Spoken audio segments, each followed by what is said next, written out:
So, my take on old school, new school logging, what's changed, so on and so forth.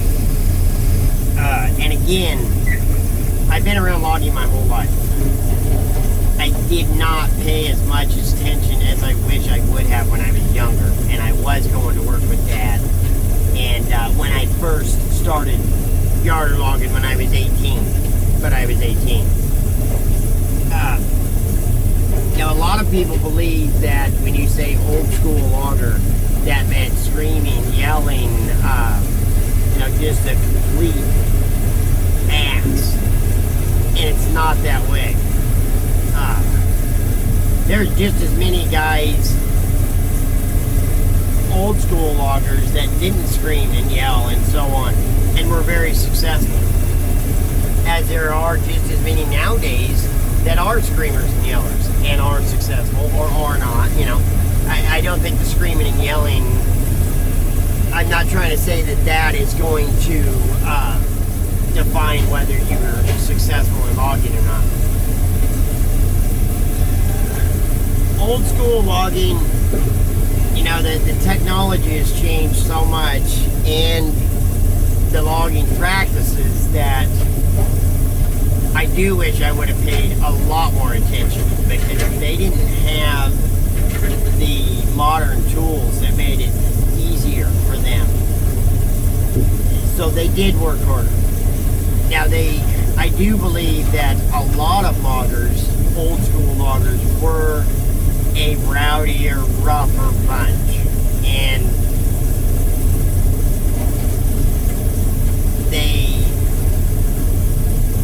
they were respected, and they took that respect. When just before I started yarder logging, and right at the beginning, you'd go into a store and see a guy in rigging clothes, and you knew he was a logger, or you'd see a crummy pull up, and they would get respect for it.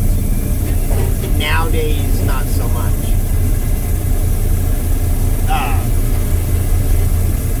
But there were just as many good guys, and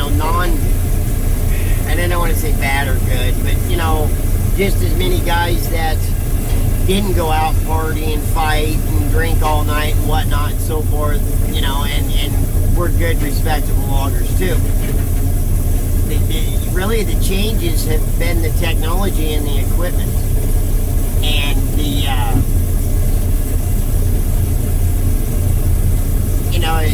the equipment nowadays is absolutely operator friendly, and it's made for that. Look at that Medill shovel with the electric windows and the Air-Rite C, AM, FM, air conditioning, Bluetooth, the whole thing. Oh, excuse me. One thing about old school logging that you won't see, shouldn't say won't, but rarely, is long span logging, and that's awesome to me. You take a yarder and string a skyline out 6,000-7,000 feet and change roads, and that skyline picks up, and they're back there standing timber and reef rod and whatnot, and it picks up just right straight. There's no big side washes, and that is really, really neat to me, because there's a lot of physics and math, and you take a leg of haywire and go out to string your layout, and you go around trees like this, it makes it pull a lot harder. It doesn't clear up, so on and so forth. Even though they had the bigger line that would pull, more, it was still harder on equipment and whatnot. So to watch guys log out there, like I say, and some of them guys were yarding 4,000 and 5,000 feet. It was amazing. But that's where the yarders were. They were not fast, but they could pull. You get out there 5,000 feet and ship that carriage in, whether it be a sky car, shotgun carriage, whatever it is, you better have some wood on it. Eddie!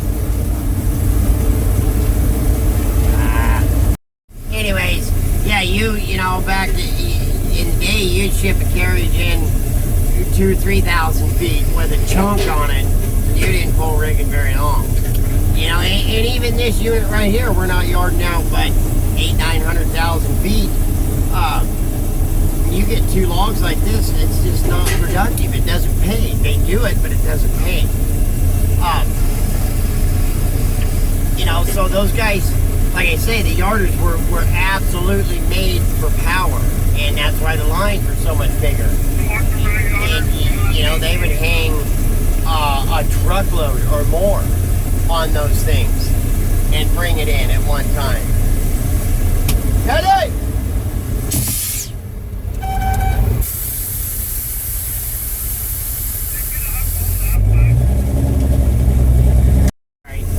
Anyway, so, you know,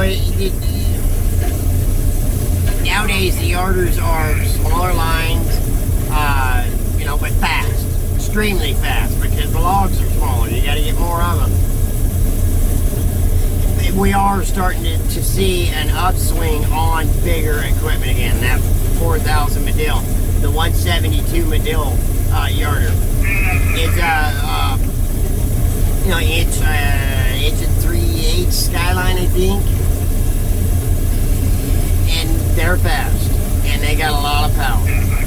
They will pull, you know, so it is coming back around, but also the mentality. Guys that were loggers back then were, I would say that 90% were loggers because they were proud of it. There were some guys that just did it because that's, you know, nowadays the pride in the job isn't as much as it is lack of education, no driver's license, can't pass a drug test type of thing, you know what I'm saying? And there's just not the pride in their job. Now, not that being said, there are still plenty of us that are absolutely proud of what we do. And, you know, try to help others and train them and whatnot so that they will too. Some are not going to. They're just going to do it for a job or whatnot. Won't be lifers. Or if they are, they, you know, are satisfied with just having a job and not a title or a position or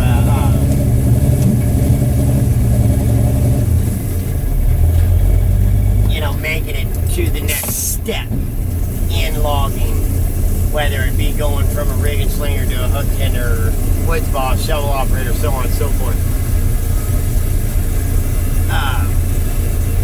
How does it? I hope I'm explaining it, because this is all my take, my feeling, and everybody, you know, there's so many different opinions about it that I really hope I'm not stepping on anybody's toes and upsetting anybody.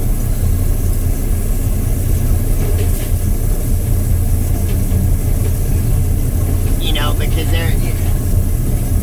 I absolutely feel like I was born 40 years too late.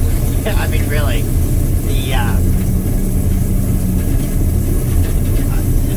I wish I could have been an old school off-road logger. I really, really do. I honestly believe that hanging skylines out there that far and would have been very, very good life, I think. You know,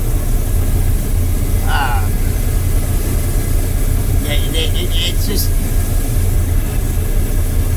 I don't know what one word or something would be the best to describe the difference between old school, because there is so much that is different, but there's so much that's the same.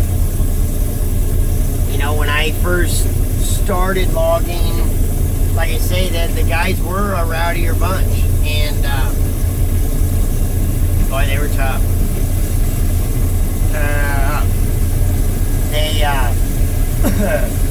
One gentleman in particular, and I'm not going to say his name, about 3 years into my career or started logging, he had his 55th birthday, and he was a hook tender. He'd come to work full and rigged, but he was a hook tender, but he was out of work. Extremely rough. I mean, this guy smoked Camel Straights, like 2.5, 3 packs a day. And as soon as he got done with work, he was doing any kind of drug he could find and drinking and fighting. 55 years old. And this guy, he's out working me and the other guy, in our 20s, hands down, just killing us. And I'm like, oh my God.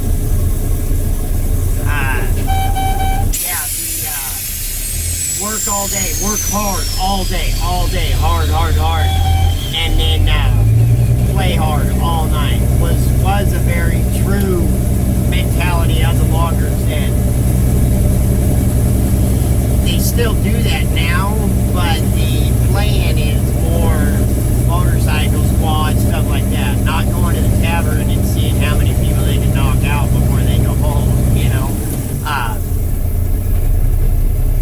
God, I have a story about two brothers, and I would really like to tell it, but I want to get their approval first, because you have to say their names, and the guys around this area, as soon as I say the names, they'll know who they are, and they absolutely were mean, and they cleaned house a lot.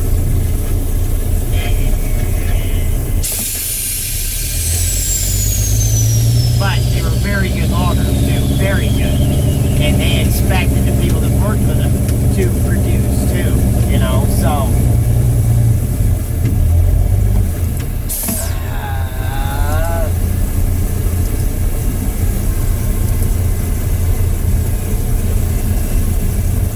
Dang it. I don't like where we're set. So yeah, old school, new school, I may end up redoing this video because I don't think I'm doing it justice. When I was young, 6, 8, 10 years old, I spent a lot of time behind the seat of a LS98 paint belt line shovel where Dad was running. And the, open gears, open friction motor right there, just stuff like that has changed because of the safety laws and whatnot. And then, not so much in my teens did I spend out with Dad, but I did. And, one of my jobs was a block watcher. And that was, they were in extreme fire season. And I mean, everybody was getting shut down. And the only way they were allowed to stay working was to have somebody at the blocks with a piss can, and that was my job. So I did have a little bit to do with it, but I didn't, like I say, I really wish I would have paid more attention to what they really were doing, what they were saying and whatnot, and stored that knowledge, because it is just like this right here. I could be explaining it better. I did ask an older gentleman the other day that is a very successful logger to do an interview with him, and he politely declined, and I completely understand why, but I think it would have been a phenomenal interview, because the guy, his whole career was old school, old growth logging. And once the new come in, he was on the other end of it, retiring, family members taking over, whatnot. I think it would have been a really, really good interview. Maybe someday it'll happen. That being said, Daniel Boone, that guy does the best interviews. He just knows what to ask, and when the people are telling or talking, he knows how to lead them into the next. Really, really good interviews. I'm very impressed. And actually, to be honest, Daniel Boone, Logger Wade, the log bridge that they made, that's what started me on wanting to do YouTube. Because there wasn't a lot of tower loggers. Daniel Boone's explanation of the yarder whistles is the video that made my mind up, because he did do good at it, but at this point had moved to New Zealand and wasn't doing the northwest side of tower logging, and I wanted to represent that. So that, thank you, Daniel, very much. And he is such a cool guy and so mellow, so laid back. If you haven't watched his channel, go over there and at very minimal watch his interview of old logger, new logger, whatever, because they're really, really good. It's only been just a couple of minutes. We're not finding any information out. They do use helicopters to spray, but normally the spraying helicopters show up with an entourage of tanker trucks, pickups, fuel trucks showing, to refill, and there are none. And he's absolutely shut completely down. Anyway, the fog's lifted a little bit now. I'm not going to try to turn these, because you guys will never see it anyways. It is blue and red, which is the colors of Life Light.